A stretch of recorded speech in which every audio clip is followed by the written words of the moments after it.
Então, agora... Boa noite, oficial. Sejam todos bem-vindos. É muito bom a gente estar reunido novamente, né? É tão gostoso a gente se reunir como família de Deus, como irmãos em Cristo, como pessoas que estão buscando ao Senhor, andar nos seus caminhos, andar na sua verdade, com um coração desejoso de aprender cada vez mais a sua palavra. Então, eu gostaria de convidá-los para nós abrirmos as Bíblias no livro de Salmos, no Salmo número 2. Número 2.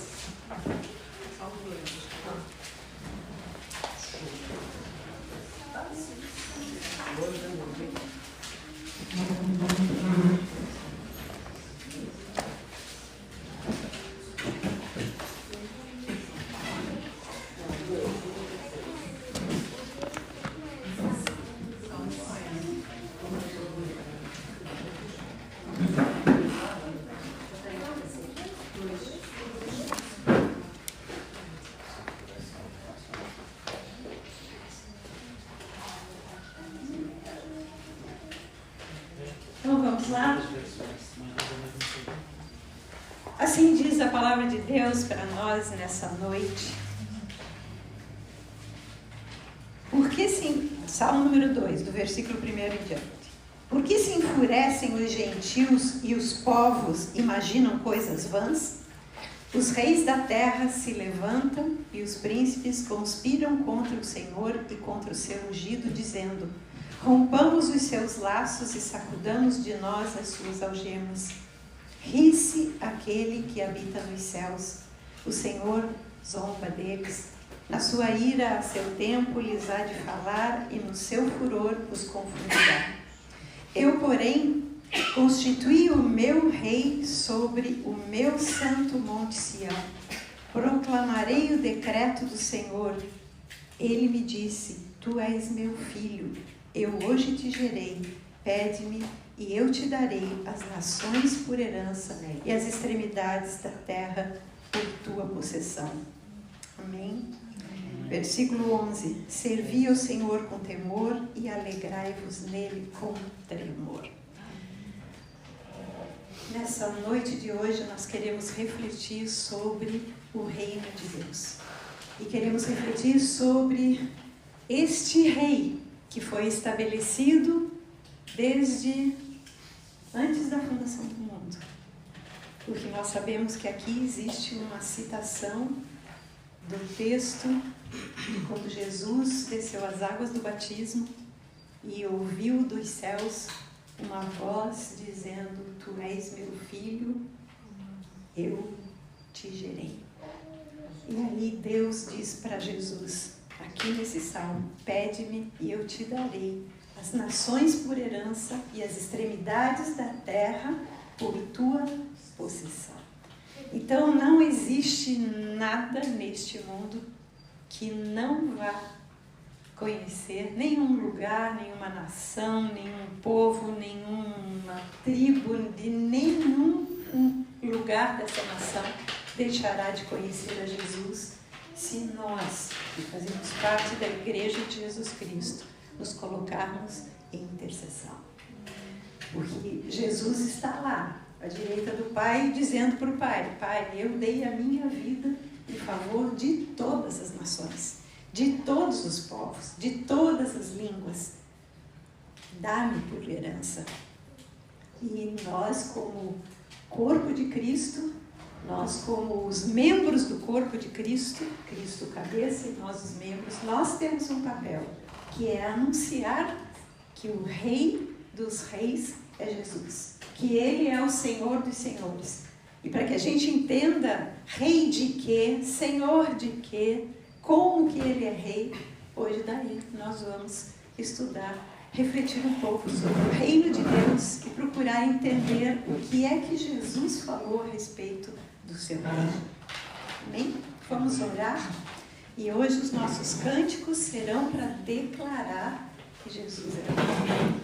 Nós sabemos que as nações estão agitadas, nós sabemos que há uma confusão geral generalizada neste mundo que nós estamos vivendo, mas nós sabemos que Jesus é o Senhor e que Deus o estabeleceu por Rei.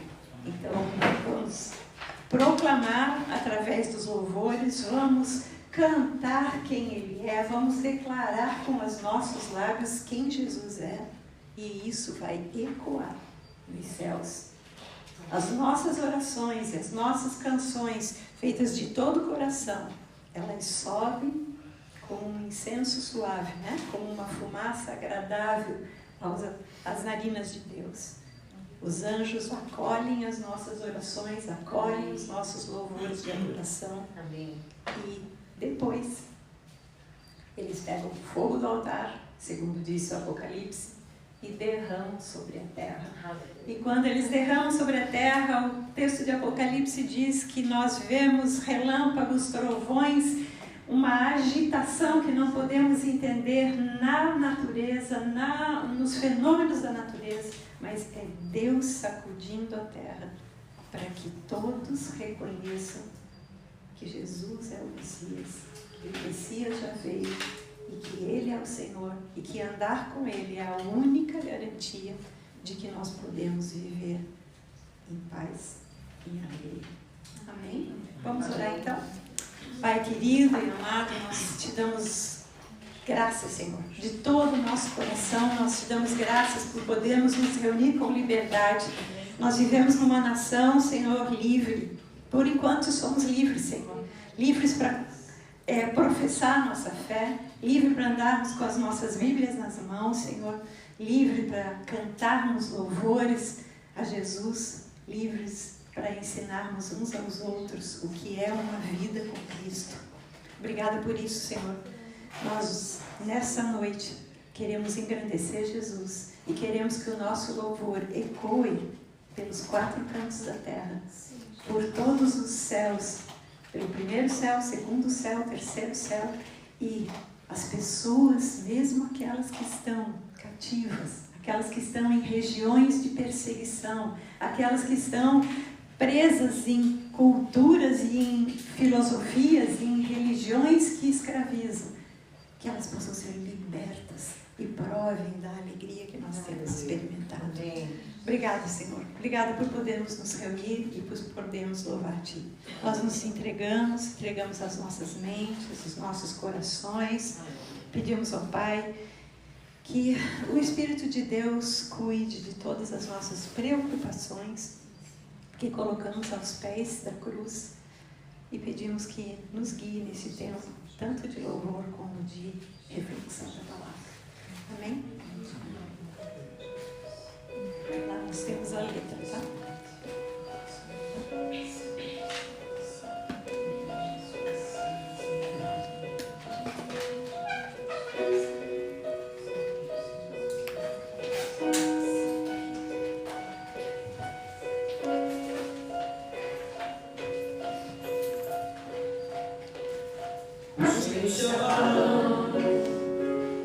Os povos se curvam, as bocas se abrem, as mãos se levantam para dizer que tu és o Rei,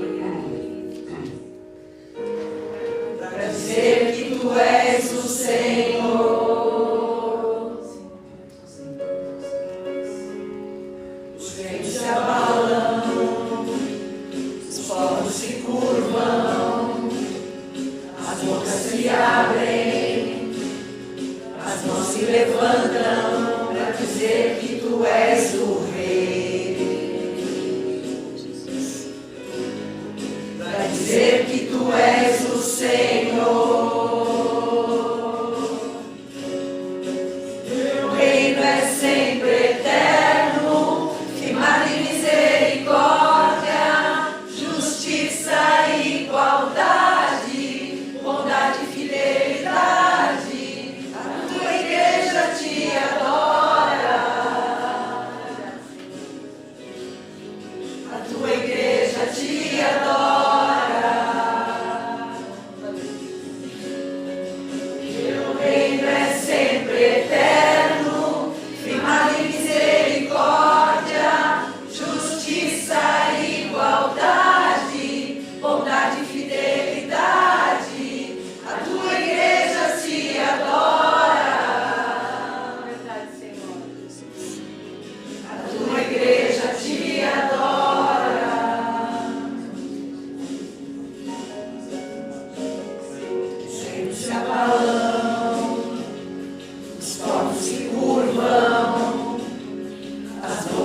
abrem, as mãos se levantam para dizer que tu és o Rei,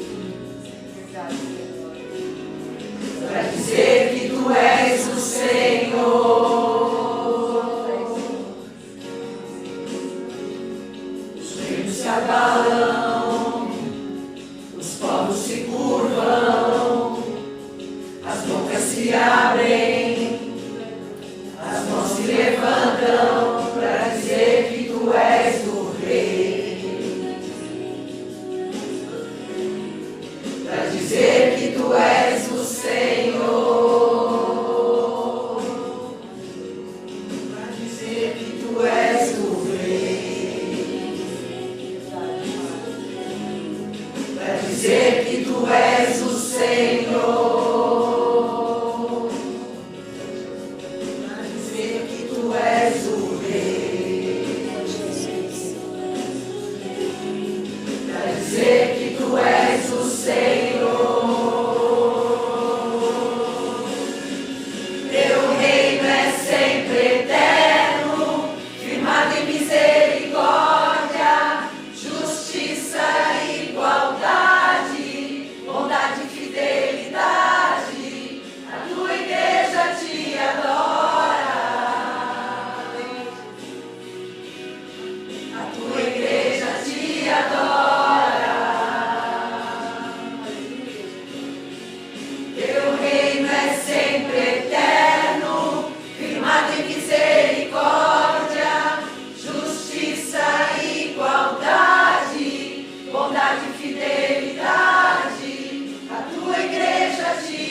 Jesus, teu reino é sempre eterno, Senhor, firmado em misericórdia, justiça e igualdade. O teu trono, Senhor, está assentado sobre a honestidade, sobre a verdade e sobre a bondade. E nós te agradecemos por isso, porque essa é a confiança que temos. Em nome de Jesus.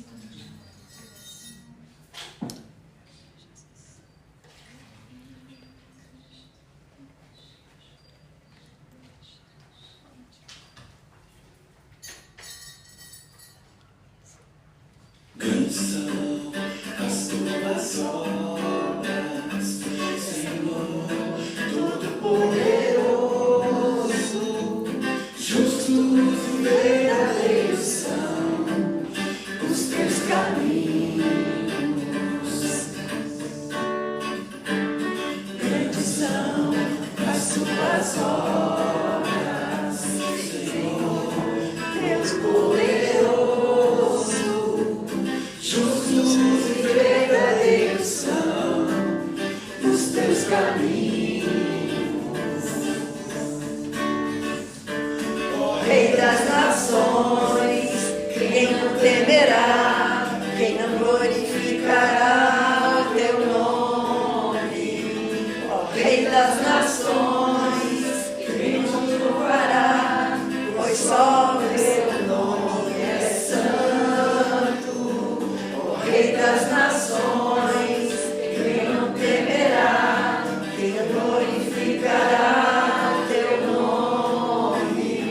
Ó Rei das nações, quem não te louvará, pois só o teu nome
Rei das nações, quem não te louvará, pois só teu nome é santo. Rei das nações, quem não temerá, quem não glorificará teu nome. Ó Rei das nações, quem não te louvará, pois só teu nome é santo. Rei das nações, quem não temerá, quem não glorificará teu nome. Ó Rei das nações, quem não te louvará, pois só teu nome é santo.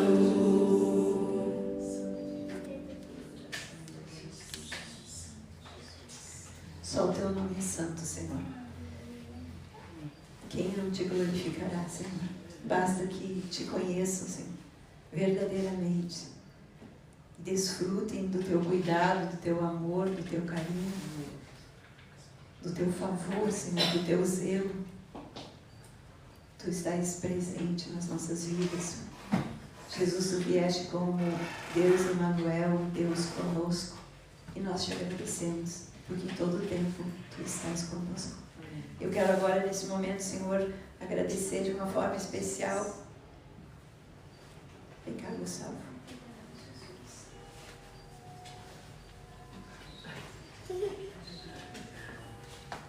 Quero agradecer ao Pai de uma forma especial pelo retorno de vocês a estarem congregando conosco, porque a Gabriela e o Gustavo perderam a vovó. E só que eu já tinha dito para eles, desde que eles voltaram a estar aqui conosco, que eles poderiam me chamar de avó. Que eles não ficariam sem avós, né? Já não tínhamos avós, né? Nem paternos, nem o avô materno, e agora a vovó também foi, né? Foi para junto de Deus. Mas vocês não estão órfãos de avó e de avô, tá bom? Tem vocês dois. Então, vamos orar. Quero só orar pela Edna, pelo Gomes e por eles. Pai, em nome de Jesus, Tu és o Deus de toda consolação. E Tu nos consola, Senhor, para que nós tenhamos no coração o desejo de consolar aqueles que estão passando por dificuldades. Então, obrigada, Senhor, por Tu teres trazido o Gomes, a Edna, a Gabriela e o Gustavo para conviverem aqui conosco e estarem acolhidos, para não ficarem órfãos de pai e de mãe na terra. Eles têm pai nos céus, mas também têm a nós aqui na terra. Então, consola o coração de todos e nós te agradecemos porque podemos acolhê-los. Amém? Então, agora eu quero chamar as outras crianças. Vem, vai ter. Vem, Samuel.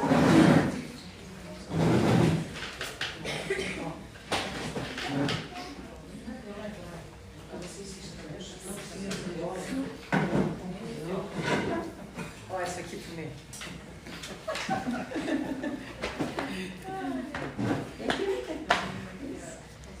Amém. Pai, nós te agradecemos pelas crianças que estão aqui.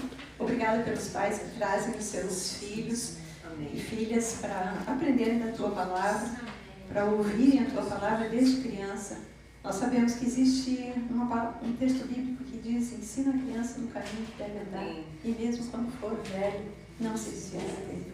Então, que nós possamos ensinar da melhor forma a pessoa Tânia, Senhor Jesus, assim como a Angelita, que também ensina. Obrigada, Senhor. Nesse dia pedimos pela graça Tua sobre a vida da Tânia e a vida dessas 4 crianças, para que recebam a Tua palavra no coração e fiquem gravadas para sempre. Em nome de Jesus. Amém? Então, Deus abençoe. Tchau, querida. Tchau. Tchau. Amém, gente.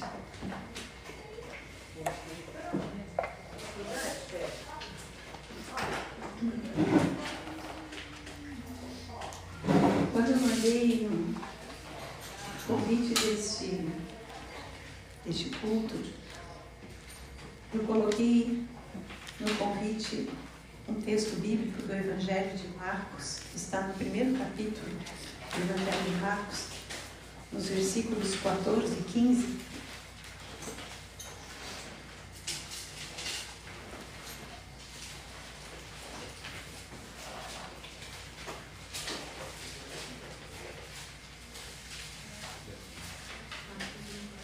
Marcos 1, 14 e 15. Marcos capítulo 1, né, versículos 14 e 15.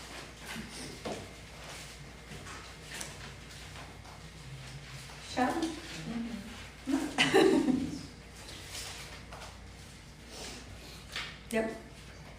Então, assim está escrito: depois de João, aqui é João Batista, ter sido preso, foi Jesus para a Galiléia pregando o Evangelho de Deus, dizendo: o tempo está cumprido e o reino de Deus está próximo. Arrependei-vos e crede no Evangelho. João Batista, que foi aquele que foi preparado por Deus para vir antes de Jesus, né? Anunciando e preparando o caminho para a manifestação de Jesus como Messias, João Batista pregava batismo de arrependimento, porque estava, isso João Batista dizia, está próximo o reino dos céus. E quando Jesus, então, depois de se manifestar, já com 30 anos, como um rabi, como um mestre, ele passa pelas águas do batismo, e ali, quando ele ouve dos céus aquela voz dizendo: tu és o meu filho amado, eu te gerei e eu tenho prazer em ti. E aí todas as pessoas que estavam ao redor dele viram uma pomba descer sobre a sua cabeça, né? Como representando o Espírito de Deus tomando conta daquele homem, porque Jesus era um homem de carne e osso como nós. Foi gerado no ventre de Maria, mas não de uma semente de José, e sim da semente do Espírito Santo. Mas ele tinha a figura humana. E ali naquele momento, quando ele foi batizado, ele ouviu aquilo que nós lemos nos Salmos, no livro de Salmos, que foi falado há quantos anos? O livro de Salmos é um livro antigo. Muitos salmos eram salmos de Davi, que viveu quanto tempo antes de Jesus? Mas ali foi anunciado, né? Jesus, que seria o Filho de Deus, o Rei dos Reis, o Senhor dos Senhores. E Jesus disse: é chegado o reino de Deus, o tempo está cumprido. Então, o tempo de Deus, de manifestação do Messias, se cumpriu naquele momento, quando Jesus nasceu, sim, mas quando Jesus se manifestou como o Filho de Deus, tendo o testemunho vindo do alto para ir sobre ele. E Jesus então disse: o reino de Deus está, o tempo está cumprido e o reino de Deus está próximo. Arrependei-vos e crede no Evangelho. Então, gente, o que é reino de Deus? Então, o que nós precisamos entender, e isso é algo que hoje tem fugido um pouco das ministrações do Evangelho, é de que o reino é um sistema de governo. Então, quando nós pensamos em Jesus dizendo: o reino de Deus é chegado, arrependam-se e creiam no Evangelho. O Evangelho significa boa notícia. Que boa notícia? A boa notícia de que Deus enviou o Salvador para o mundo. A boa notícia de que Deus enviou o seu próprio Filho para nos libertar da escravidão do pecado. Aquele pecado herdado de Adão, pela nossa descendência humana. Então, ele disse: arrependam-se, porque o reino está próximo, está chegado. Ali começou, gente. Então, o reino de Deus não é algo que vai vir um dia. Ele já começou ali. E o reino de Deus é o governo de Deus sobre as nossas vidas. Por quê?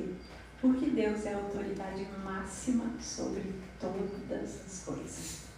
Foi Ele quem criou o universo, não é verdade? Nós lemos no livro de Gênesis que a terra era sem forma e vazia, né?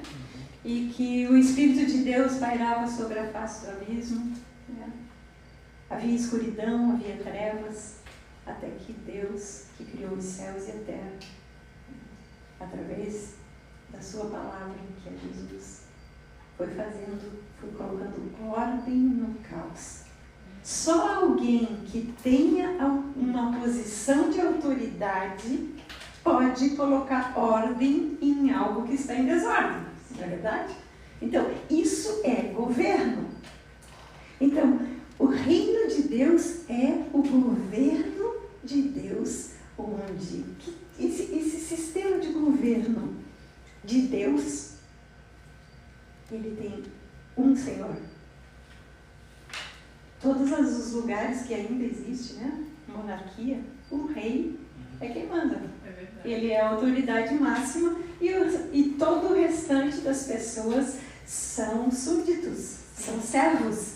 Então, quando Jesus disse, o reino de Deus é chegado, ele diz, daqui para frente, é Deus quem está no controle de todas as coisas. E nós sabemos que Deus tem um governo natural sobre a criação. Porque temos 4 estações no ano. Porque tem tempo de chuva, porque tem tempo de sol, porque como é que as plantas crescem, como é que existe essa variedade imensa de sementes, de animais. Como é que tudo isso funciona? É porque existe uma autoridade superior que controla tudo isso. Então é um governo natural de Deus sobre toda a criação.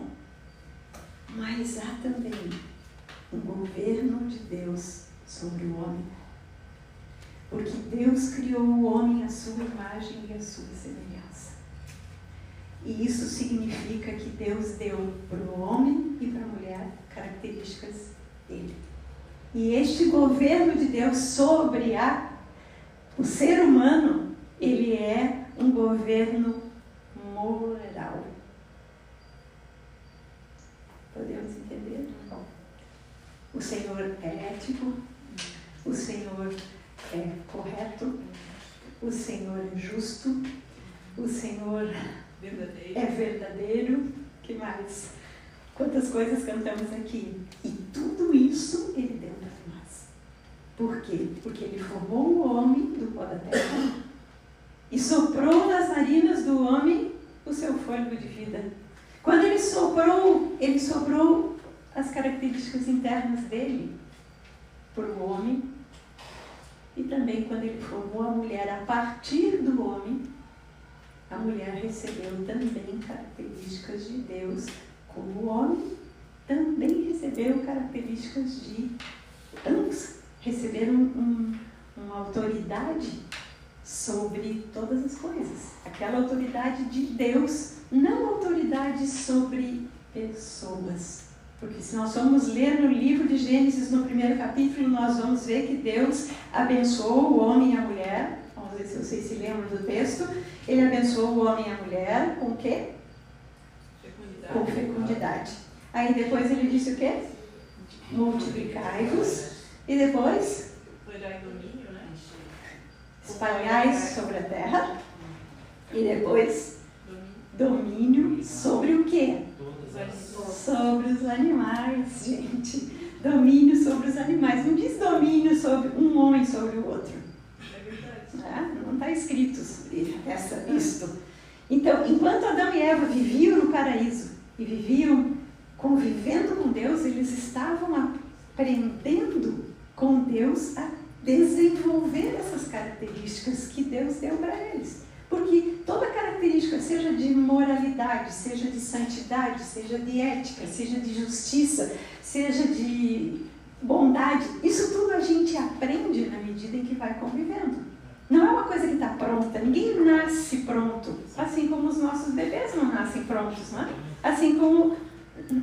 É interessante quando a gente vê um animal, por exemplo, um cavalo dando cria, o cavalinho escorrega lá e já, de repente, se levanta e já sai andando, gente. Não é assim conosco. Não é dessa forma com o ser humano. O ser humano precisa se ir desenvolvendo.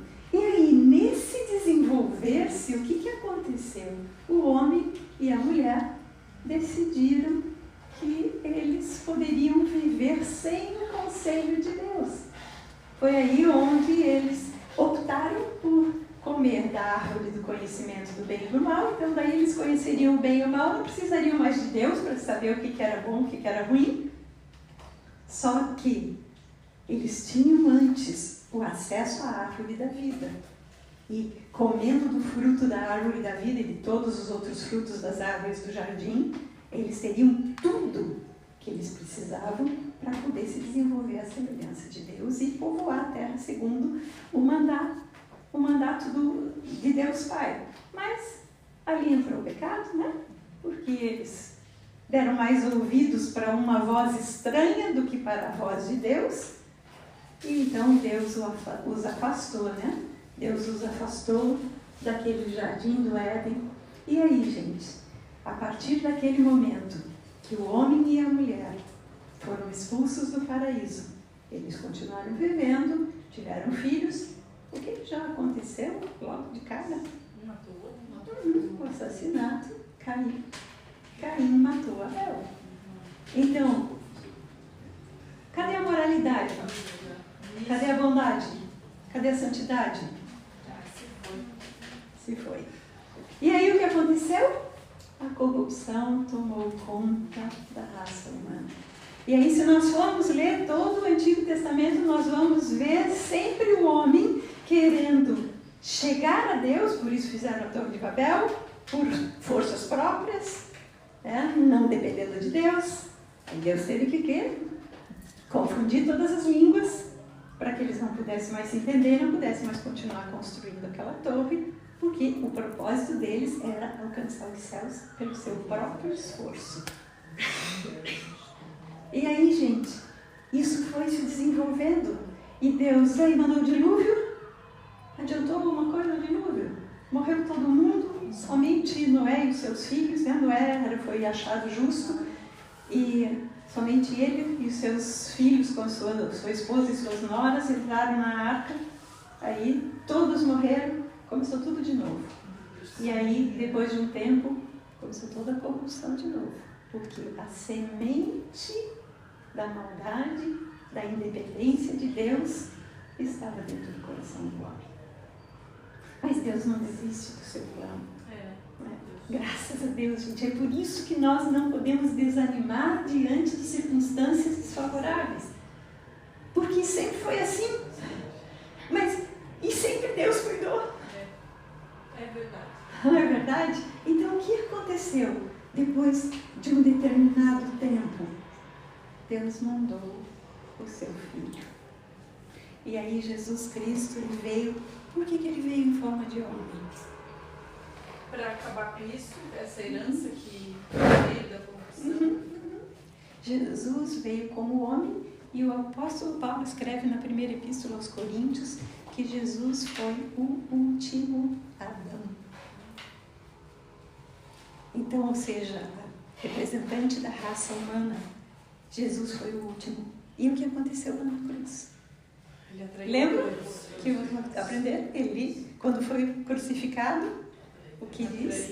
Ele disse: quando eu for crucificado, eu atrairei a todos, e todos vão morrer comigo, os daquela época e os que haveriam de vir, que daí somos nós, né, gente? E os nossos descendentes ainda pela frente.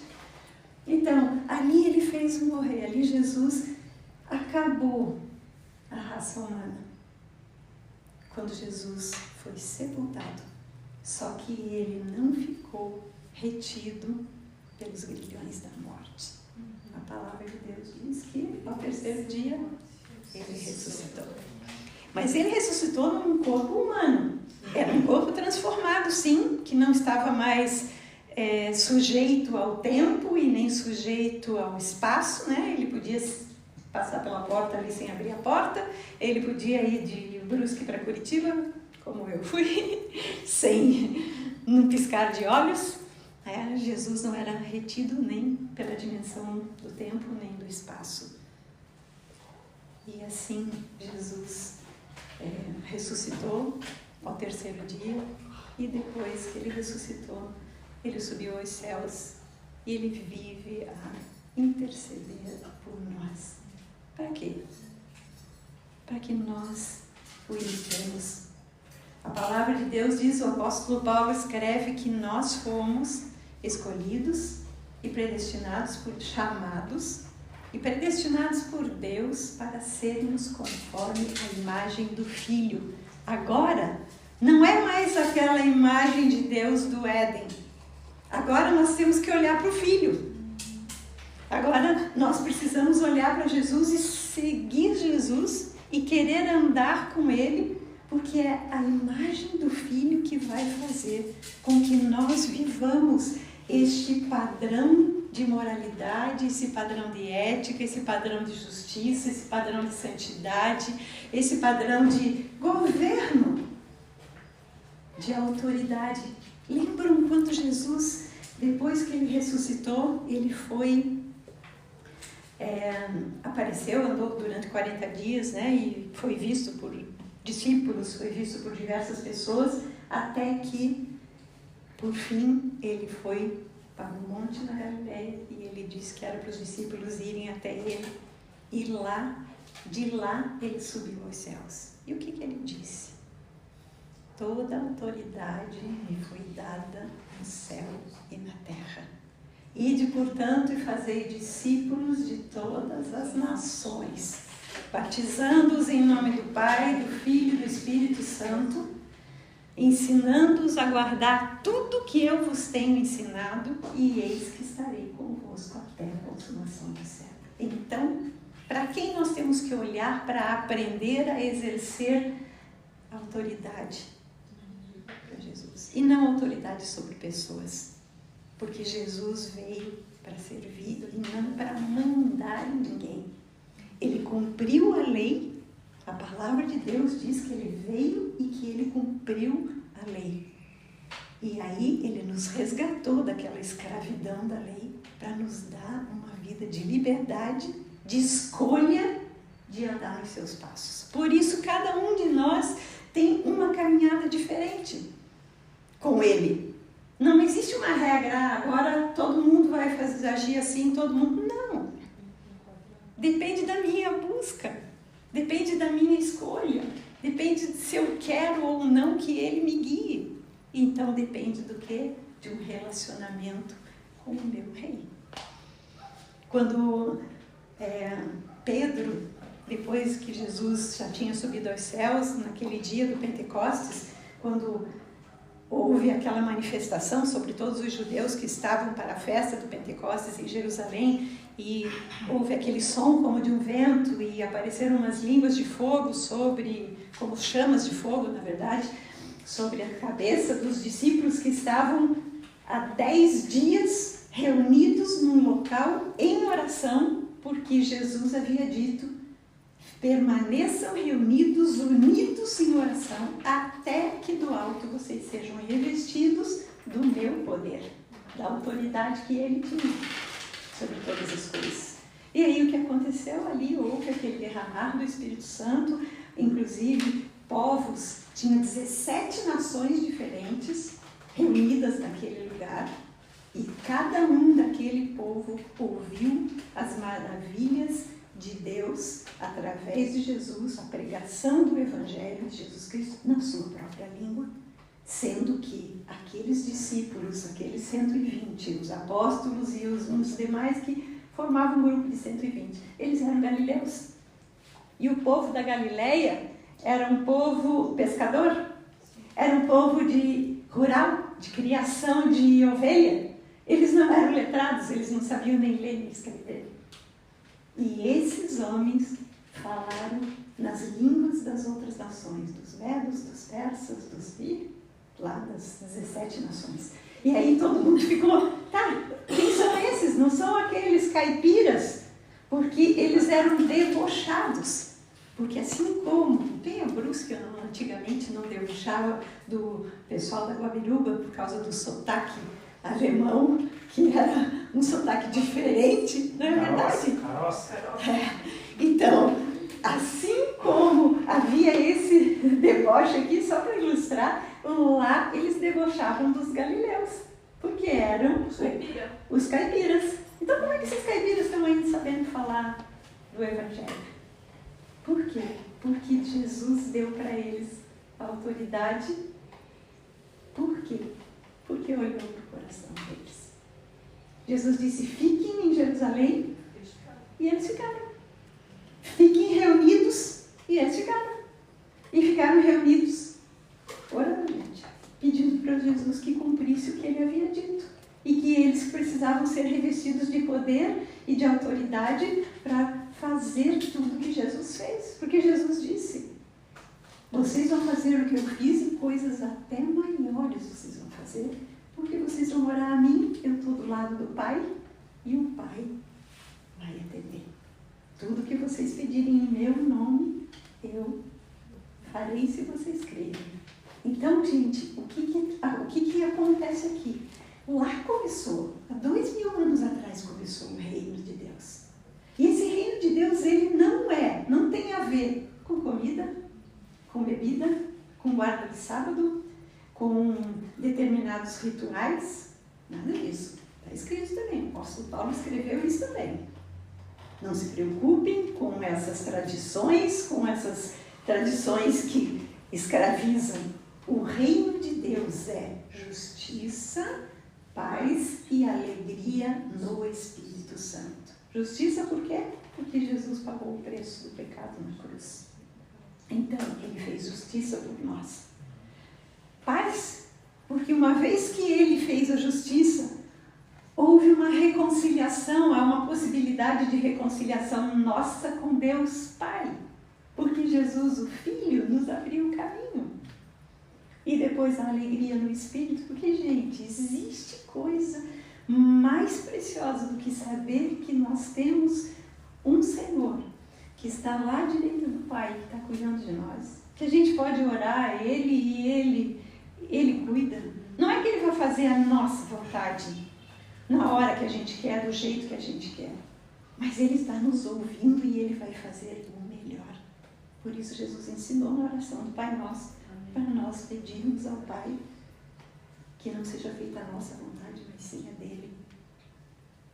Amém, gente? Então, reino é um sistema de governo. Nesse dia de Pentecostes, o apóstolo Pedro, quando deu aquela confusão lá das línguas e todo mundo ficou agitado, uns achavam que eles estavam embriagados, outros achavam que eles tinham ficado loucos. Então começou aquela confusão, aí o apóstolo Pedro se levanta e, movido pelo Espírito Santo, que ele tinha acabado de receber aquela porção do Espírito, aquele poder, ele diz, esses homens não estão bêbados, é o Espírito de Deus que está guiando para mostrar para vocês que este Jesus, gente, era uma festa de judeus, né? Porque o Pentecostes é uma festa do calendário judaico. Então, essas pessoas que estavam ouvindo Jesus eram pessoas que seguiam o judaísmo. Estavam lá no templo para participar da festa do Pentecostes, onde eles levavam as suas ofertas, oferta pelo pecado, oferta por alguns tipos de oferta. Nós estivemos em Jerusalém e eles mostram um lugar que eles acreditam ser o lugar onde eles estavam orando, porque é próximo de umas piscinas que eram piscinas de purificação dos judeus para eles poderem subir no templo. Então eles passavam por aquele lugar, se lavavam da viagem, botavam uma roupa limpa para poder entrar na área do templo. E este lugar onde eles acreditam, pode ser que não seja, né? Mas há uma possibilidade, um estudo, ele tem uma janela bem grande. Então, quando eles estavam ali orando, Pedro diz, né? São histórias que Pedro falou de lá. E aquelas pessoas estavam ali embaixo, elas ouviram Pedro falando. Pedro disse, esse Jesus a quem vocês crucificaram, Deus o fez Senhor e Cristo. Então, em primeiro lugar, Jesus veio para ser Senhor e depois para ser Salvador. Porque se eu não recebo a Jesus como Senhor, se eu não entrego a minha vida na mão dele, ele vai me salvar como? daquela escravidão do pecado, daquela minha dependência dos meus pensamentos de fazer as coisas segundo a minha vontade. Não é verdade? Se os nossos filhos não acreditam em nós como autoridade, eles vão fazer aquilo que a gente pede? Não. Eles vão achar que não, porque não precisa obedecer pai e mãe. Que não existe nada que eles estejam fazendo de errado. Então, mas quando a gente entende que Jesus é o Senhor, que vai governar as nossas vidas, aí nós queremos, Senhor, me limpa. Eu não quero mais viver por mim mesmo. Eu não quero mais viver fazendo a minha vontade. Eu quero fazer a sua. Porque a vontade de Deus, o apóstolo Paulo escreve, ela é boa, ela é agradável e ela é perfeita. Então, como que nós experimentamos isso? Renovando a nossa mente através da palavra que revela os caminhos que Jesus abriu para nós. Então, reino de Deus, gente, é governo, é o sistema de governo onde o Senhor é o soberano. E dele vem o direcionamento para tudo aquilo que a gente precisa fazer. Nós somos servos. Jesus disse que ele veio, quando ele estava lá com seus discípulos, ele, naquele momento em que ele lava os pés dos discípulos, que era uma cerimônia feita pelo empregado menos graduado da casa. Ele tinha que lavar os pés dos visitantes, porque os visitantes vinham com as suas sandálias pelas estradas empoeiradas. Então, para poder entrar numa casa, quando eles eram recebidos, o empregado se abaixava, pegava uma bacia, lavava os pés dos visitantes para poder entrar. E naquele dia, Jesus, ele fez isso com os seus discípulos. E os seus discípulos não queriam. Pedro disse, tu vais querer me lavar os pés? Não, eu não quero. Daí ele disse, se eu não lavar os teus pés, tu não tens parte comigo. Se você não me deixar. E ele disse, mas Senhor, tu és o Senhor. Ele disse, sim, eu sou o Senhor, mas eu não vim para ser servido, eu vim para servir. Então, gente, a nossa vida, a pauta da nossa vida, o alvo da nossa vida tem que ser servir ao reino de Deus. Nós temos que crer que o Evangelho é uma boa notícia, de que nós temos um Senhor, de que nós temos um Salvador e que Ele vai dar o direcionamento para as nossas vidas naquilo que Ele sabe que é importante para nós, naquilo que Ele nos deu capacitação, naquilo que Ele nos deu habilidade. Porque, gente, tudo que nós temos de habilidade, de capacitação, tudo vem dEle. Porque se Ele criou todas as coisas, se nele resiste a plenitude de todas as coisas, nós temos visto aqui Jesus, Jesus como o pão da vida, Jesus como a água da vida, Jesus como a fonte da água da vida. Nós vimos Jesus como a porta, vimos Jesus como o fundamento. Jesus é tudo o que nós precisamos. E é olhando para Ele que nós vamos, então, viver neste reino. Então, o que é, gente, o Evangelho do Reino? O Evangelho do Reino é a boa notícia de que Deus enviou o seu Filho para nos trazer o perdão. Ah, mas eu não tenho pecado, eu não mato, eu não roubo, eu nunca fiz maldade para ninguém. Será? Às vezes a gente não faz mesmo, mas nós fazemos aquilo que nos agrada e não aquilo que Deus quer que a gente faça. E isso já é um desvio. Então, a cada manhã perguntar, Senhor, como tu queres que eu viva o dia de hoje? De que maneira o que tu planejaste? Claro, cada um tem o seu trabalho, cada um tem as suas funções, as mulheres, os homens, cada um na sua função, mas Senhor, como é que eu vou, através da função que eu tenho, anunciar o Evangelho? De que maneira? Gente, não é tá aqui falando como eu estou falando. Não precisa isso. As pessoas vão ver pela nossa forma de viver. A vida com Cristo, debaixo do governo dele, é um estilo de vida.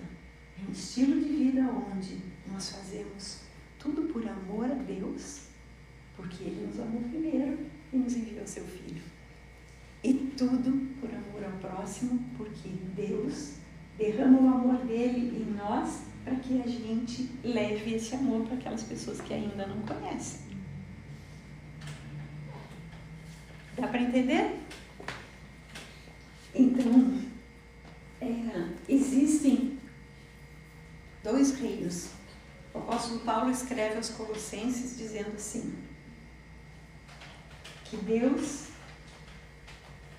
nos transportou do império das trevas para o reino do Filho do seu amor. Colossenses 1:13. Então, no momento em que nós olhamos para Jesus e dizemos, Jesus, eu quero seguir os teus passos, eu quero andar contigo, eu quero que tu sejas o meu Senhor e me guie em cada atitude da minha vida. Naquele momento que a gente faz essa entrega, nós somos transportados, gente, isso é por fé, né? Espiritualmente, do império das trevas, ou seja, daquela escuridão, como tinha aquela escuridão lá no princípio de todas as coisas. Quem não conhece Jesus é a luz. Então, se nós não temos Jesus, nós estamos na escuridão, gente. Não adianta disfarçar. Se nós não temos Jesus, nós estamos andando no escuro. Estamos tateando. E quando a gente anda no escuro e tateia, a gente tropeça, a gente cai, a gente se machuca, a gente se decepciona porque enxerga uma coisa e de repente é outra aquilo que você enxergou. Não é verdade? Então, mas Deus, Ele nos transporta, mas através do Filho. Amém, gente? Então, esses dois reinos, na verdade, não são reinos, porque o texto bíblico diz império das trevas e reino do Filho do amor de Deus. Reino é mais, né? O imperador está abaixo do rei. Então, não existe disputa entre Satanás e Jesus. Gente, tenham isso na sua cabeça como algo certo. Muitas vezes, muitas coisas acontecem na nossa vida não de acordo com aquilo que a gente espera. Ah, não, é o diabo que não quer, é o diabo que nada. É porque eu não estou fazendo o que Deus quer que eu faça. Aí eu permito. A porta foi aberta. Aí eu permito que a escuridão entre e daí eu faço do jeito que eu acho que é para fazer. E aí, então, eu vou sofrer as consequências, porque todas as nossas escolhas, elas têm consequências. Todas. Não tem nenhuma escolha que não tenha consequência. Então, nós temos que perguntar, né? A potestade das trevas, ela tem uma raiz de mal, que começa com egocentrismo. Por que Eva quis comer daquela árvore, daquele fruto daquela árvore que Deus tinha dito que não era para comer? Lembram lá do texto? Vamos ver se vocês lembram. O que foi? Podemos olhar, vamos lá olhar para o Gênesis, vamos ver o que ela diz.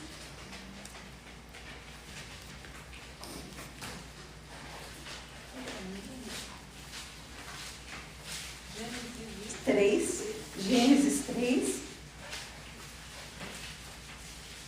Vamos ler do 1 em diante. Diz assim, Gênesis capítulo 3, versículos, nós vamos ler do 1 até o 6. Mas a serpente, mais sagaz que todos os animais selváticos que o Senhor Deus tinha feito, disse para a mulher: é assim que Deus disse, não comereis de toda a árvore do jardim? Vejam que Deus havia dito, de toda a árvore do jardim vocês poderão comer, mas da árvore do conhecimento do bem e do mal vocês não comerão, porque no dia em que comeres, certamente morrerão. Essa foi a frase de Deus. Agora aqui, esse animal que deveria estar debaixo do domínio de Adão e Eva, porque lá no domínio era sobre os seres que rastejam também. Então era sobre as cobras, as serpentes, era sobre todos os seres que rastejam. E outra, os animais, eles não falam a nossa língua. Mas ali aconteceu algo, né? E aí a mulher respondeu, né? A serpente disse, não comereis de toda a árvore do jardim? Mentira, não foi isso. Só está uma frase torcida. Respondeu a mulher, do fruto das árvores do jardim podemos comer, mas do fruto da árvore que está no meio do jardim, disse Deus, dele não comereis, nem tocareis. Deus não falou isso. Já acrescentou aí uma coisa que Deus não tinha dito. Para que não morrais. Então a serpente disse para a mulher, é certo que não morrerás. Quer dizer, a serpente fala algo exatamente ao contrário do que Deus havia afirmado. E a mulher, em vez de ficar com a palavra de Deus, ela ficou com a palavra do animal falante que ela até então não conhecia. Porque Deus sabe, diz a serpente, que no dia em que dele comerdes, se vos abrirão os olhos e como Deus sereis conhecedores do bem e do mal. Agora está aqui, ó. Vendo a mulher que a árvore era boa para se comer, agradável aos olhos e árvore desejável para dar entendimento, tomou-lhe do fruto, comeu e deu ao seu marido, e ele comeu. O que ela fez? Satisfez a vontade dela. Então, ela pensou em si, o que é agradável para mim? E às vezes nós fazemos isso. Puxa, fica aí falando que não pode isso, que não pode aquilo. Não, a palavra de Deus não é um conjunto de regras. Ela tem um ensinamento que a gente segue se a gente quiser. Mas às vezes a gente, está escrito lá, mas eu não faz mal, eu vou viver desse jeito, vou viver do jeito que eu acho. Todo mundo faz assim, não é verdade? Hoje a gente está vendo uma distorção tão grande na educação dos filhos, no casamento, que nem tem mais casamento, que as pessoas não casam mais, né? Porque não precisa casar, porque um papel, né, Edna? A primeira vez que a Edna veio aqui, ela e o Gomes já viviam juntos há bastante tempo, né? Não sei. Juntos há uns 5 anos já. E aí ela disse pra mim, não precisa casar, não precisa papel nenhum. Pra que papel? O que importa é a minha palavra e a dele de comprometimento de um para com o outro. Aí eu disse, tá bom, então vamos ver o que Deus diz. E pela graça e misericórdia de Deus, depois eles decidiram pôr a vida deles dentro do padrão de Deus, e nós tivemos o privilégio, né, de fazer o primeiro casamento aqui do Chu. Não foi aqui, né, mas foi no nosso meio, não foi nessa casa, mas foi no nosso meio. Não queríamos filhos também, né? Não queriam filhos, hoje tem 2. Então, assim, são coisas que a gente precisa, Por quê? Porque nós somos egoístas. Então, aí, o egoísmo desperta em nós a rebelião. Isso. Porque eles se rebelaram. Se rebelaram contra o que Deus havia dito. E aí, eles queriam viver a sua independência. Então, assim, dessa forma, eles acabaram sendo expulsos, né? Mas, graças a Deus, que o Senhor Jesus, Ele nos resgatou. E Ele veio para nos dizer que é muito melhor fazer a vontade de Deus do que fazer a nossa. Amém? Agora, para que nós vivamos este reino de Deus, esse sistema de governo nas nossas vidas, nós precisamos renunciar à nossa vontade. Nós precisamos nos colocar diante do Senhor. Porque quando Ele abre um caminho para nós, ninguém fecha, gente. Ninguém fecha. Quando a gente quer servir, de repente as coisas acontecem de uma forma que a gente não imagina. A gente, às vezes, faz planos, mas os planos do homem não se realizam. Agora, se a gente diz, Deus, eu quero viver os teus planos, aí se realiza. E daí a gente aprende a aquietar-se para ouvir a voz dele. Amém? Então, eu queria ainda só colocar mais um aspecto para vocês, ainda falando a respeito da história de Jesus. Vocês se lembram quando Jesus nasceu em Belém? Ele recebeu visita de, uns dizem que eram magos, outros dizem que eram reis, não sabemos se eram reis, se eram magos, quem eram verdadeiramente, né? Mas foram pessoas que certamente tinham conhecimento de astronomia, identificaram uma estrela que se deslocava, e como eles deveriam ter algum conhecimento das profecias bíblicas, eles sabiam que uma estrela guiaria, seria pousada sobre o local onde o rei dos judeus, o rei dos reis, iria nascer. Então eles saíram, não sabemos direito de onde, do lugar, e vieram até encontrar, sempre seguindo aquela estrela, né? Vejam só, cavalgaram, provavelmente nos camelos, e até encontrar Jesus. E aí o que eles trouxeram de presente? Quem se lembra? Ouro, incenso e mirra. O ouro aponta para o quê? Para a nobreza, né? Para a coroa de rei. Então, aquele menino que nasceu ali seria rei. O rei dos judeus. O incenso aponta para quê?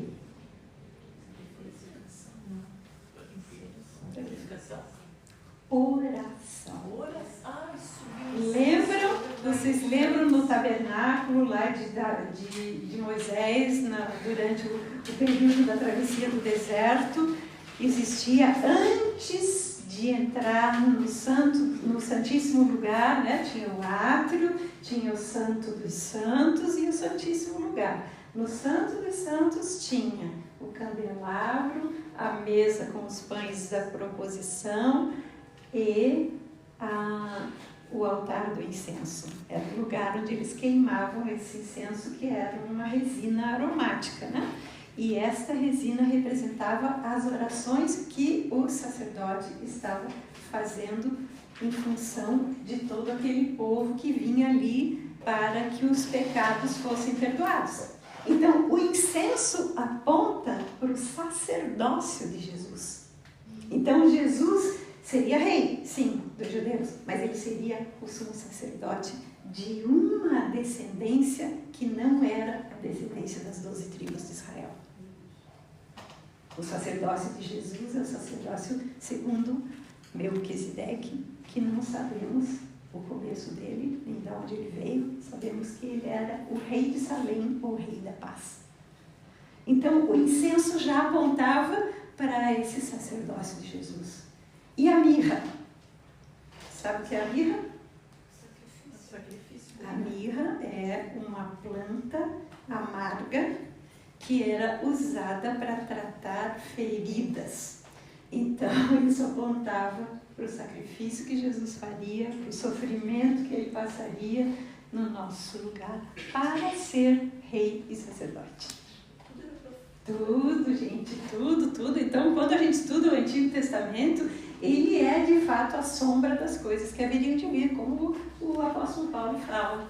Então, quando a gente vai lendo e estudando, a gente vai vendo se cumprir. Então, em Jesus, esses presentes também foram usados por ele, né? Porque ele lá na cruz, não deram mirra para ele na cruz, né? Deram vinagre. Mas ele sofreu e sofreu até o fim. E aí, depois que ele morreu, foi sepultado, depois que ele ressuscitou, ele subiu aos céus. E a palavra diz que ele está sentado à direita de Deus Pai e vive a interceder por todos nós. Então, é o incenso, ele cumprindo o papel de sacerdote.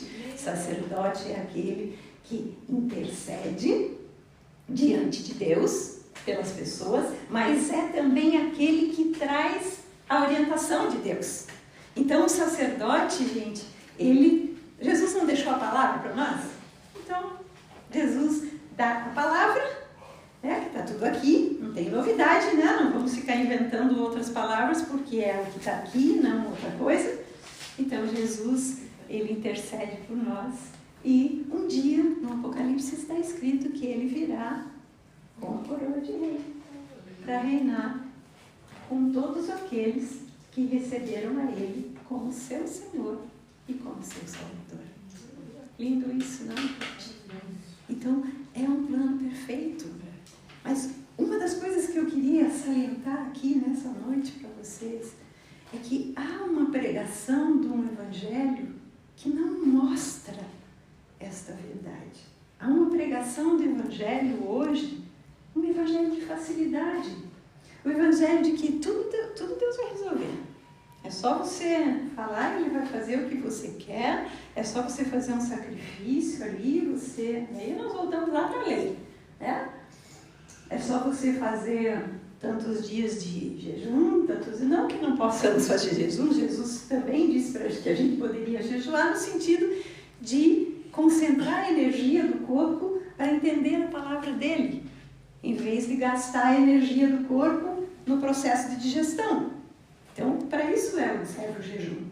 O jejum é uma forma de purificação da nossa mente, porque experimenta ficar um dia sem comer, principalmente sem comer açúcar, sem comer carne gorda, como a gente se sente mais leve. E parece que a mente fica mais lúcida, mais ativada. Então, o Evangelho de Jesus Cristo não é Evangelho de sacrifício. Ele diz que o único sacrifício que Ele quer receber de nós é louvores. Que na verdade não é sacrifício, né, gente? Porque é tão bom a gente louvar a Deus. Essas canções tão lindas que declaram a palavra. Outro cuidado.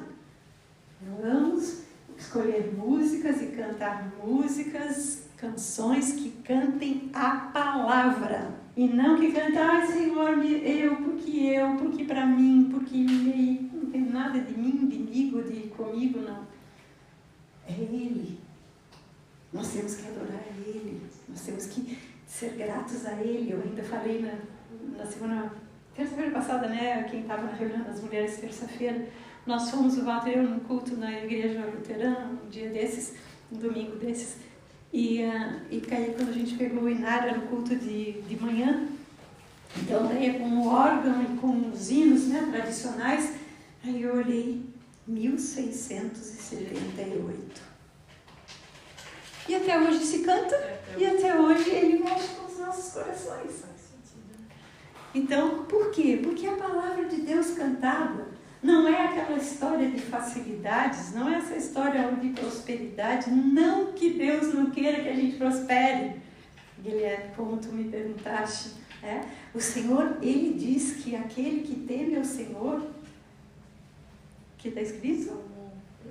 Não no Salmo 1, Salmo 128. Aqui, o homem que teme ao Senhor e que anda nos seus caminhos, do trabalho de suas mãos comerá e feliz será. E prosperidade, não é?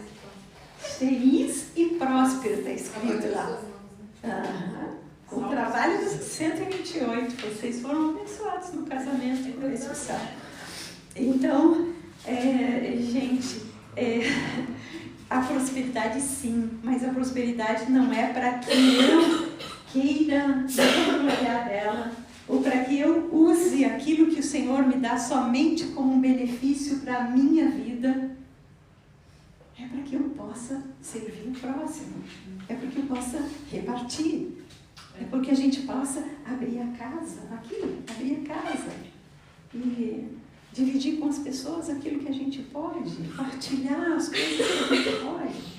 Então, se nós tivermos isso no coração, e se nós entregarmos, poxa vida, vamos ajudar as pessoas que estão com dificuldade. Então, eu tenho 2 blusas, eu posso dar uma.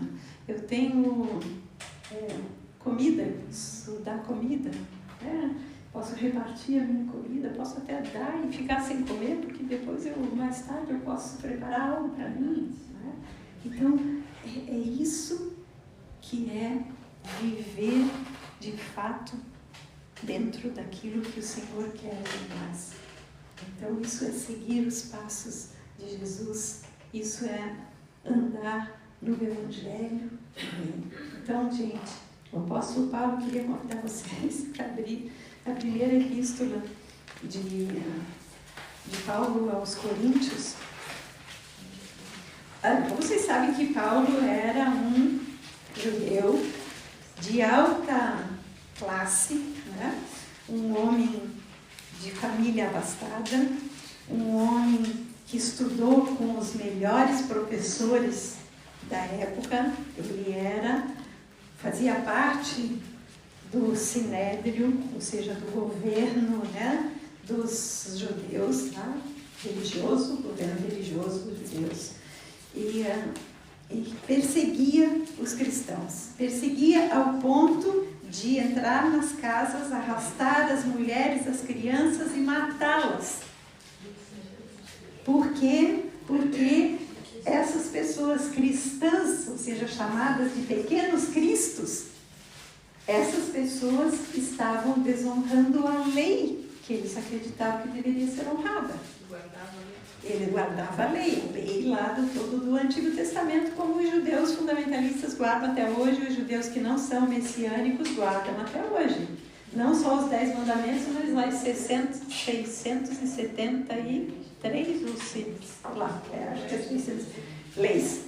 Lei sobre comida, lei sobre roupa, sobre lavar roupa, sobre cozinhar, com que panela cozinha, tudo. Até hoje. Até hoje. Mas aí quando o apóstolo Paulo teve um encontro com Jesus, ele ouviu a voz de Jesus no caminho dele da perseguição, no caminho que ele estava indo matar pessoas. Jesus apareceu para ele, deixou ele cego, né? Pôs umas escamas nos olhos dele. Jesus disse para ele, eu te escolhi e você não sabe o que importa sofrer pelo aquilo que eu escolhi para você fazer. Então, ele foi chamado para pregar o Evangelho aos gentios, não aos judeus, aos gentios, ou seja, todos os povos que não são judeus são gentios. Então, ele tinha essa. E assim, por isso ele fez as viagens missionárias para a Grécia, para a Malta, para diversos lugares que ele viajou. Mas aí o apóstolo Paulo, ele enfrentou algumas dificuldades, porque as pessoas achavam que ele era uma pessoa, custaram primeiro para aceitar que ele era uma pessoa escolhida por Deus, né? Por Jesus, e também não queriam acreditar que ele de fato pregava a Jesus Cristo. Mas Paulo, onde ele ia, ele dizia o seguinte: 1 Coríntios, capítulo 1, nós vamos ler o versículo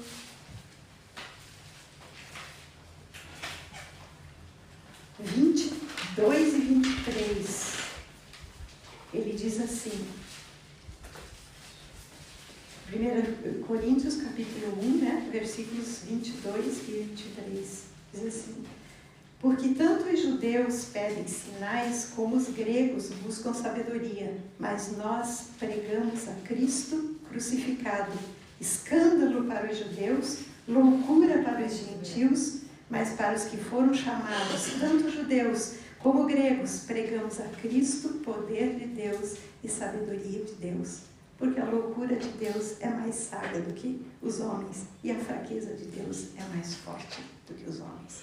O que eu queria enfatizar aqui, gente, é que o apóstolo Paulo, ele pregava a Cristo e a Cristo crucificado. Por quê? Porque se não tivesse acontecido a cruz, ninguém de nós estava aqui. Porque se ele não tivesse ido para a cruz e morrido no nosso lugar, pagando o preço do nosso pecado, nós não teríamos salvação. Não haveria, porque precisava um sacrifício de sangue. No Antigo Testamento, lá no tabernáculo, o sumo sacerdote matava os animais, né? Os bichos. E aquele sangue era derramado como oferta pelo pecado. Os judeus ainda fazem. Hoje não fazem mais assim porque não tem o templo e o sacrifício era feito no templo. Mas por isso os judeus querem a construção do terceiro templo. Eles já têm tudo preparado, porque ainda não entenderam que o Messias já veio. Gente, Messias e Cristo é a mesma palavra, né? Uma Messias em hebraico, Cristo em grego. Tá? Então, significa o enviado de Deus. Messias é o enviado de Deus para salvar-nos. Cristo é o enviado de Deus para salvar-nos. Então, eles ainda não acreditam. E aquele sangue, então, o derramado dos animais hoje não precisa mais, acabou. Se nós formos ler o livro no Novo Testamento, o livro de Hebreus, nós vamos ver toda a colocação, não sabemos quem é o autor do livro de Hebreus, mas ele explica que aquela antiga aliança acabou, que aqueles antigos sacrifícios passaram, porque Jesus fez um sacrifício só. E depois disso, é só o juízo. Os judeus que não creem precisam crer, né? Não tem cláusula, tipo, não, ser escolhido de Deus, né? Não tem. Não tem. Se eles não crerem, eles são cuidados por Deus, eles são guardados por Deus, como a gente está vendo. A gente está vendo agora nessa guerra de Israel, gente, como eles são guardados por Deus, é uma coisa impressionante. Por quê? Porque eles louvam a Deus e adoram a Deus e declaram as promessas de Deus. Então Deus guarda. Até que eles têm que ter a revelação. Até que eles têm. É revelação. É como eu mandei outro dia um vídeo para vocês, não? Daquele. Até nem era um judeu, era um muçulmano, né? Que teve uma visão. Ele teve uma visão, ele viu Jesus. Ele viu Jesus, ele estava na cadeia, que tinha sido pego, e desses judeus, desses terroristas aí, né? Dessa guerra agora. E ele, na prisão, ele teve uma visão de Jesus e ele perguntou: mas o que é isso? Quem tu és? Eu sou Jesus. E ali, naquele momento, ele teve a revelação de Jesus. Jesus, claro, ele foi solto miraculosamente, porque Jesus faz isso. Foi solto, saiu da prisão, tanto que hoje ele está fora. Eu não sei se ele está nos Estados Unidos, eu não sei em que lugar ele está num lugar protegido, porque ele deu o testemunho está nas mídias sociais aí. Então, se ele estivesse lá, já fuzilavam ele. Então, gente, nós precisamos orar. É por isso que precisamos orar por Israel. Precisamos orar para que os judeus, porque, gente, Jesus veio do judaísmo, veio de família de judeus. A palavra de Deus para nós veio através dos judeus. Então, vamos orar e pedir misericórdia de Deus, gente. Misericórdia de Deus com essas pessoas, porque se eles não aceitarem Jesus, eles não vão com Jesus e não fazem parte da igreja. A igreja de Jesus Cristo, ela é formada pelos que entregaram sua vida na mão de Jesus, declarando: Jesus, tu és o meu Senhor, tu és o meu Salvador, eu quero viver uma vida nova contigo, eu quero ser guiada pelos teus conselhos, pelo teu Espírito, eu quero fazer a tua vontade, eu quero anunciar. Gente, nós precisamos anunciar o Evangelho, mas esse Evangelho, o Evangelho da cruz, não é o Evangelho das facilidades.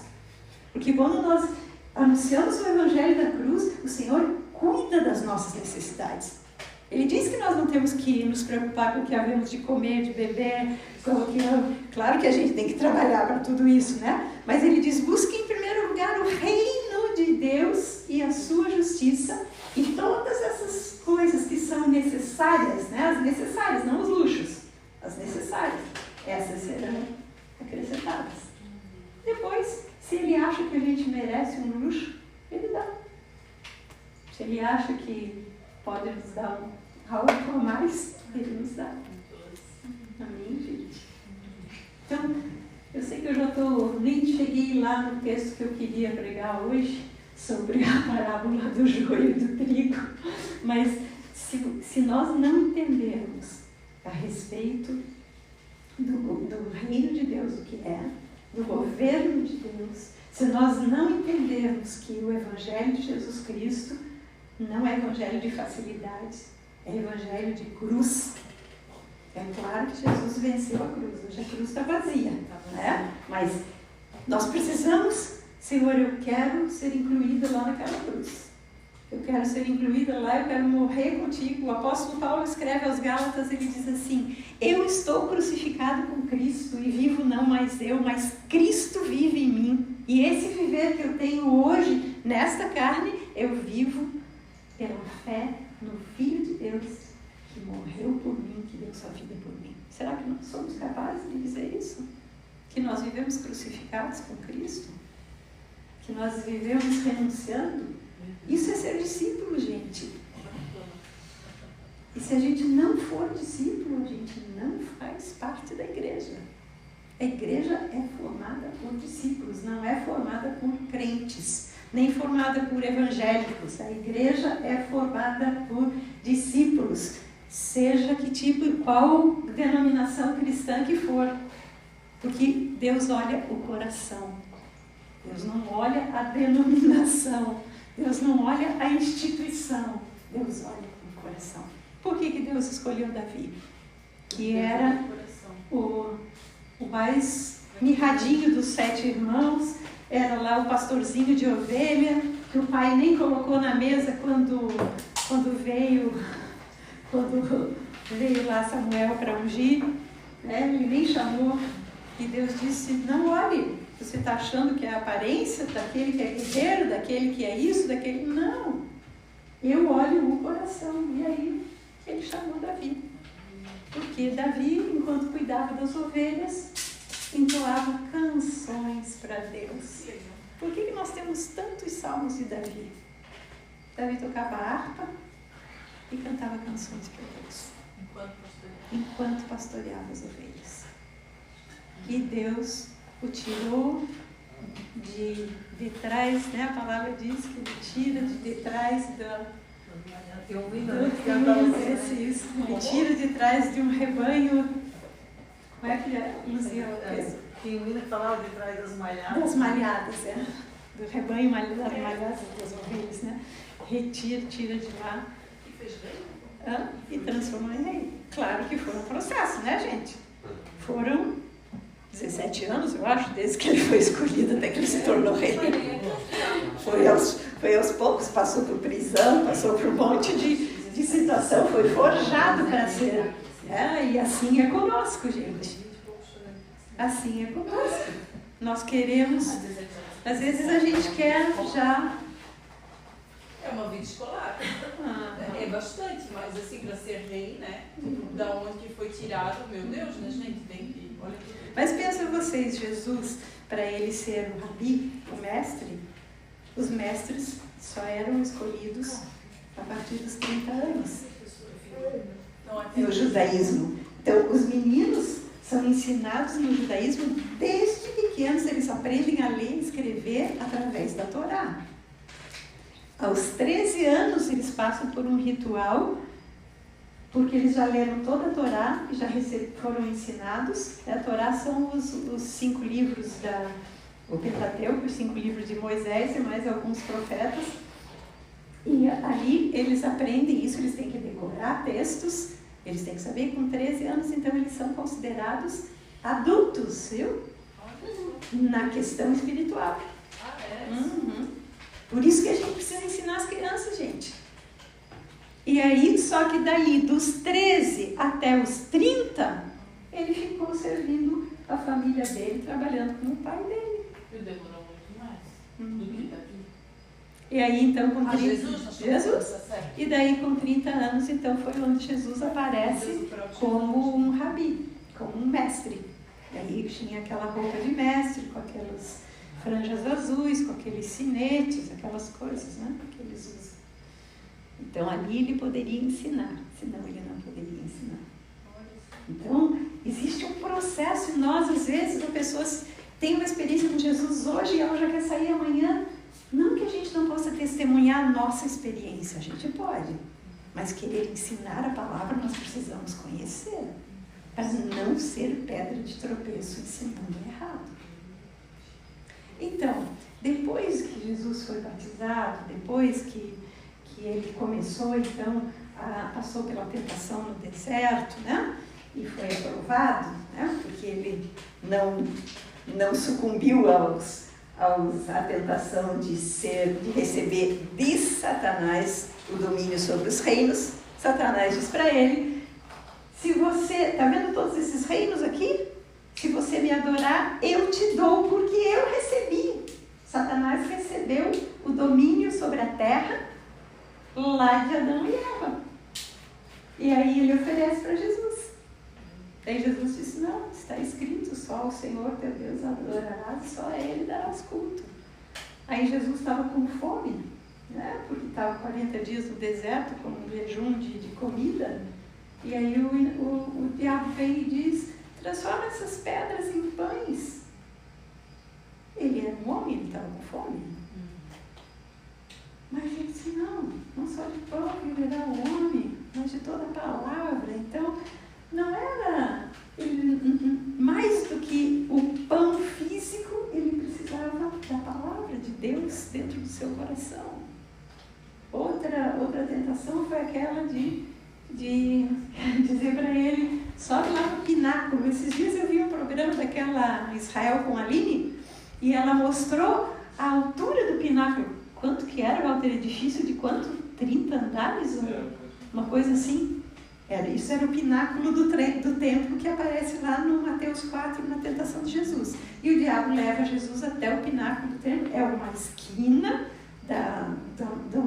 do muro, né, que o templo ficava lá dentro. Mas ela não conseguia nem filmar inteira a altura, né, de tão alto que é. E aí, o que o diabo disse para Jesus? Atira-te! Porque está escrito que Deus dará ordem aos seus anjos para te segurar. Lembra do Salmo 91? Então, o diabo conhece a palavra. Só não é servo. Só não é servo. É isso mesmo. Então, gente, Jesus venceu. E aí depois ele começou a caminhar, né? Pela Galileia, que era então a região onde ele vivia, né? Porque a família dele vivia em Nazaré, na Galileia, e ali ele começou a pregar o Evangelho das boas novas, de que Deus havia enviado o Messias para que eles ficassem livres da escravidão do pecado e da escravidão da lei. E aí então entra as parábolas. Jesus fala em Mateus 13, nós vamos só dar uma pincelada hoje, porque a gente vai continuar. São 7 parábolas que Jesus começa a falar. Vamos ver se alguém lembra qual foi a primeira parábola que Jesus falou depois de... Lembra? Mateus capítulo 13, parábola do semeador. Então, a parábola do semeador eu não vou ler agora, eu vou só citar alguns textos aqui, né? Diz assim, vou ler uma parte só. Naquele dia saiu Jesus de casa, sentou-se à beira-mar, grandes multidões se reuniram perto dele, de modo que entrou num barco e se assentou, e toda a multidão estava em pé na praia. E de muitas coisas lhes falou por parábolas e dizia: eis que o semeador saiu a semear. E ao semear, uma parte caiu à beira do caminho e vindo as aves a comeram. Outra parte caiu em solo rochoso, onde a terra era pouca, e logo nasceu, visto não ser profunda a terra. Saindo, porém, o sol a queimou, e porque não tinha raiz, secou-se. Outra caiu entre os espinhos, e os espinhos cresceram e a sufocaram. Outra, enfim, caiu em boa terra, e deu fruto a 100, a 60 e a 30 por 1. Quem tem ouvidos para ouvir, ouça. Então, gente, quem é o semeador nessa parábola? É Jesus. Qual é a semente? A boa semente. É a palavra que ele estava levando para as pessoas, né? Qual é a ênfase dessa parábola? Existe um semeador, que é Jesus, Existe uma semente que é a palavra que Jesus nos ensina, mas existem 4 tipos de solo onde a semente pode cair. Trazendo para nós 4 tipos de coração. Porque daí a explicação da parábola diz isso. A semente pode cair, aquela semente que caiu à beira do caminho. Então, à beira do caminho, o caminho era, vamos dizer, de terra, né? A beira do caminho era cheia de pedra, pedregulho. O caminho estava limpo para eles andarem, a beirada tinha pedra. A semente caiu ali. Então, o que é isso? São aquelas pessoas, Jesus estava aqui falando para as multidões. A semente caiu para pessoas que não estavam atentas ao caminho. Elas não estavam atentas aonde que a semente estava sendo semeada. Num outro evangelho aqui diz que as aves vieram e comeram a semente, porque a semente não chegou nem a entrar na terra. Então, às vezes, vocês estão todos aqui, de repente, a distração, o cansaço, faz com que a nossa cabeça esteja viajando e a nossa mente em outras coisas. E aí essa palavra que acabamos de falar sobre o reino, ela não entra no coração. Aí o que vai acontecer? As aves comem, desaparecem, não faz nada, nem lembra. Quantas pessoas que às vezes estão numa reunião, não digo só aqui, mas em qualquer reunião de uma congregação, onde é pregada a palavra, e saem de lá, e você pergunta, qual foi o culto? Foi uma bênção, qual foi a palavra? Não sei. Estava prestando atenção? Não. Hoje, nas igrejas, não digo, nos templos, que a gente não consegue ler a Bíblia porque é tudo escuro, aí só tem aquele telão projetando o versículo lá, a gente não grava, gente. Aqui, agora, vocês vão ver, nós vamos ver as 7 parábolas do capítulo 13. Quando acabarmos de ver, vocês vão saber que no capítulo 13 de Mateus, Jesus proferiu 7 parábolas. Aí, quando vocês quiserem olhar, poxa vida, onde estão as parábolas? Os ensinos de Jesus usando o que era conhecido da época. Por que ele usou semente? Por que ele usou plantio? Porque era a vivência deles. Eles eram agricultores, eles tinham lavoura, então eles podiam entender o que significava uma semente que não está enterrada. Então, por isso parábolas. Jesus falava por parábolas para quê? Para trazer dentro da realidade. Talvez para nós ele falasse de uma outra forma. Aí, o segundo tipo de coração, o solo, aí caiu em solo rochoso, onde a terra era pouca e logo nasceu, visto não ser profunda a terra. Então, gente, tem às vezes ali tem uma pedra, uma camadinha de terra em cima, aí você joga uma semente, aquela semente, logo ela nasce, mas ela não tem para onde lançar raiz porque tem uma pedra embaixo. Então, às vezes a gente ouve a palavra, mas o coração está duro, eu não quero mudar. Não venha para mim com uma palavra que eu tenho que mudar, que eu tenho que buscar a vontade de Deus e não a minha, que eu vou ter que participar das reuniões toda semana, ou que eu vou ter que ler a Bíblia todos os dias, ou que eu vou precisar refletir sobre os textos, ou se eu vou precisar... Não venha com isso que eu não quero. Você acha que vai acontecer alguma coisa? Até pode vir no coração, aquela palavra, ela pode fazer algo, mexer com o coração, mas daqui a pouco se esquece, porque daí o que acontece num outro evangelho diz que aqui diz também, né? Saindo o sol, a queimou porque não tinha raiz, então ela seca. Porque como é que uma planta se desenvolve? Ela precisa de terra, de uma certa profundidade, ela precisa de água, ela precisa da luz solar, ela precisa de um adubo, né? Então, a a necessidade de um cuidado. Como nós estamos cuidando do nosso coração? Desejando, veja, o sol é o coração, a semente é a palavra, a água é Jesus, o sol é Jesus, o adubo são as nossas experiências com Jesus. As folhas caídas, né? No outono caem as folhas e elas fazem aquela camada de humus sobre a terra, né? Então, Deus providencia tudo, mas nós precisamos acolher. E o coração não pode estar endurecido. Amém? E aí, o seguinte, a outra caiu entre os espinhos e os espinhos cresceram e a sufocaram. O que são os espinhos? São as preocupações da vida. Se nós formos ler a explicação que Jesus dá depois, ele diz, vocês se preocupam com muitas coisas, e aí vocês se enroscam no meio de tudo isso que vocês se preocupam. E aí aquela semente, ai não, hoje não dá, hoje eu tenho que viajar não sei para onde, hoje eu tenho que fazer não sei o que, não, eu vou ler quando eu chegar em casa, não, aí eu não leio quando eu chego em casa, daí eu não tenho tempo de orar, daí passou o dia, daí passa 1, passa 2, passa 3, passa 4, passa 5, pronto.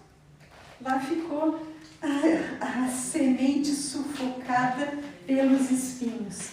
Mas existe uma terra, um coração que tem uma terra boa, ou seja, um desejo de aprender. E aí é aquele que presta atenção, é aquele que anota para depois rever. É aquele que, poxa vida, eu não quero esquecer isso, depois eu vou dar uma olhada de novo. E aí, é uma boa terra. Aí essa terra, que veja, gente, a meditação, a reflexão sobre um texto, são o que regam o nosso coração.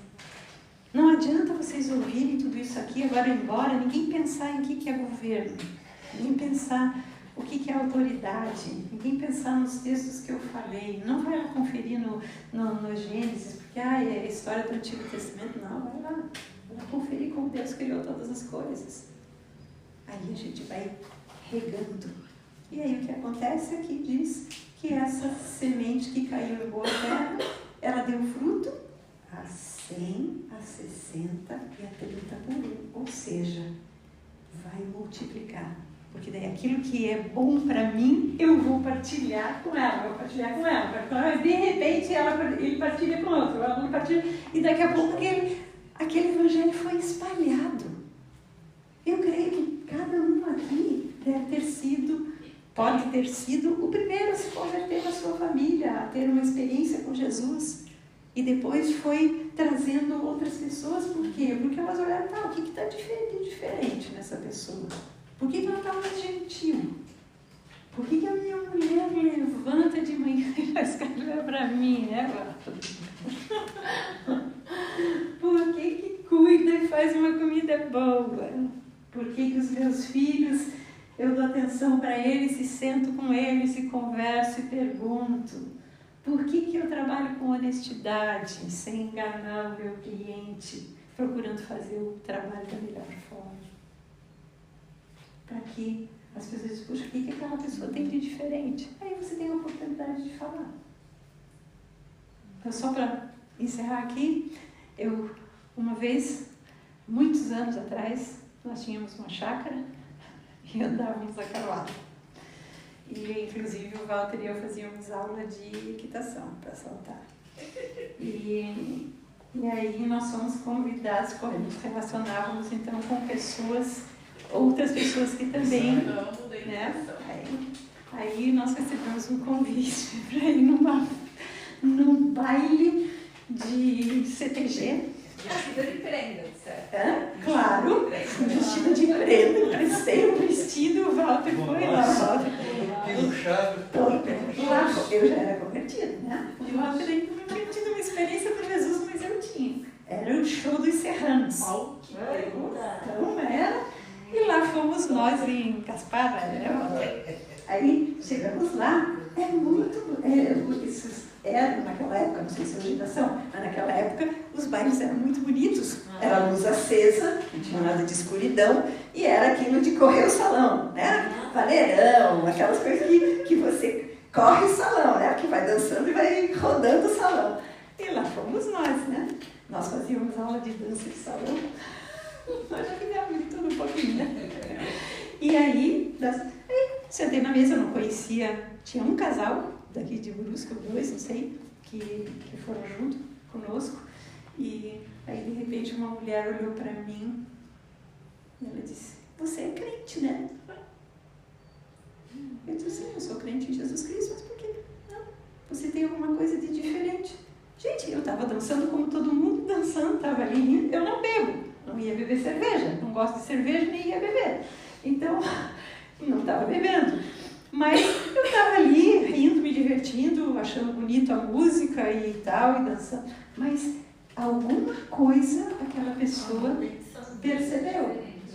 E aí, então, são coisas que é assim, Deus usa a gente. Não sou eu que preciso ficar anunciando ou fazendo como tem algumas determinadas vertentes aí religiosas que ficam batendo na porta da gente, querendo a todo custo convencer a gente de que eles são a religião certa, de que só eles vão para o céu, que os outros todos vão ficar.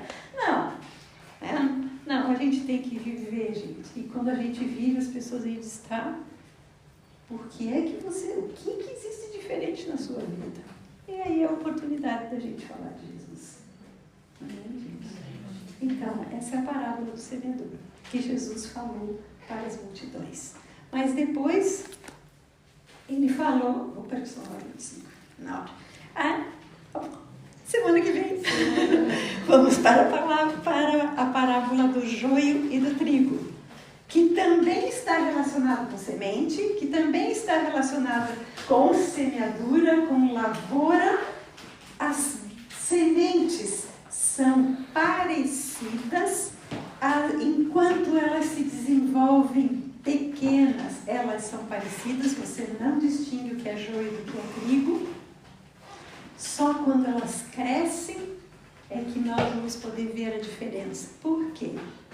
Porque o joio é vazio e o trigo tem o grãozinho dentro daquela partezinha. Então, gente, a parábola vai nos ensinar que quem semeia a semente falsa é o inimigo. E ele semeia dentro do campo dos discípulos. Por quê? Porque ele quer que os discípulos deixem de seguir a palavra de Deus. E nós temos que aprender a conviver com o joio, porque Jesus disse para os seus discípulos: "Não vão ser vocês que vão separar o joio do trigo, porque se vocês tentarem separar, vocês vão arrancar as raízes dos dois.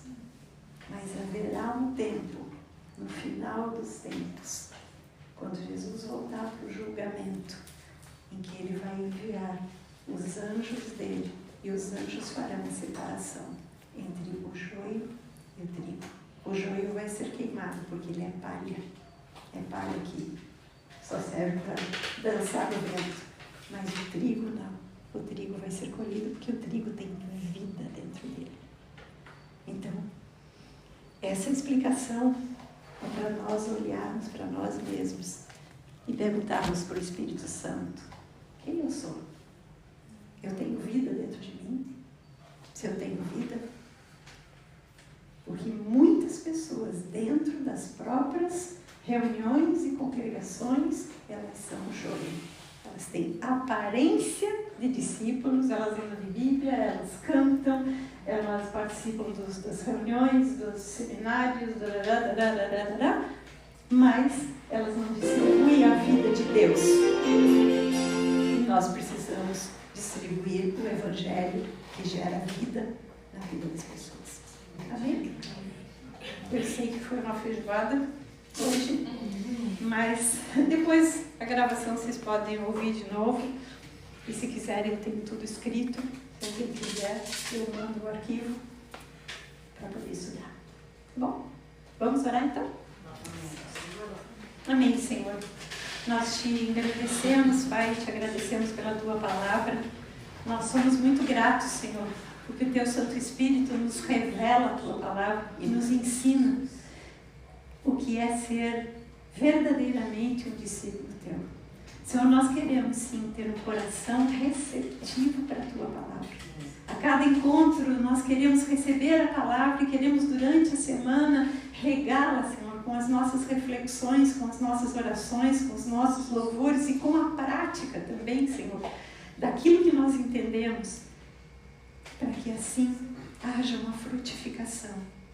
Tu queres que nós demos fruto e fruto que permaneça. Para isso, nós precisamos estar ligados em Ti, fazendo a Tua vontade, Jesus. Obrigada, Senhor. Obrigada, Deus Pai, pelo Teu projeto eterno. Obrigada por não ter desistido de nós. E obrigada porque nós aqui, todos que estamos aqui, estamos sendo alcançados pela Tua verdade. Para nós experimentarmos uma vida contigo, a alegria de uma vida contigo e também para nós espalharmos para os nossos familiares, para as pessoas com quem convivemos, para os amigos, para as pessoas com quem trabalhamos, Senhor, as pessoas com quem nós encontramos em qualquer lugar, Senhor. Nós queremos espalhar a boa nova de que existe um Senhor que cuida de nós como um Rei soberano. Em nome de Jesus, Pai, nós te agradecemos. Obrigada por todas as vidas que estão aqui. Eu quero, Pai, em nome de Jesus, pedir a Tua bênção sobre cada família, Senhor, que está aqui representada, os casais que têm filhos, genros, noras, netos. Senhor, que a Tua palavra flua para que também eles experimentem a Tua verdade, para aquelas pessoas que não são casadas, mas têm familiares, têm amigos, têm colegas de trabalho, Senhor, que flua essa verdade através da forma de proceder. Eu te agradeço, Senhor. Obrigado, Pai, porque tudo é fruto da Tua graça e nós nos rendemos a Ti. Em nome de Jesus, nós queremos, Senhor, também nesse momento, orar pela vida da Zane, Senhor. A Zane aqui que está no nosso meio, que é a nossa irmã que está aqui há tantos anos, Senhor. Ela neste ano, ela é candidata a vereadora e ela tem buscado servir da forma que ela tem aprendido na Tua palavra, Senhor. Então nós queremos abençoar para que a Tua vontade se cumpra na vida dela, Senhor. Tu sabes que ela está fazendo a sua parte e nós sabemos que Tu fazes a Tua, Senhor. E que o que vai acontecer é o cumprimento da Tua palavra para que haja frutificação na vida dela.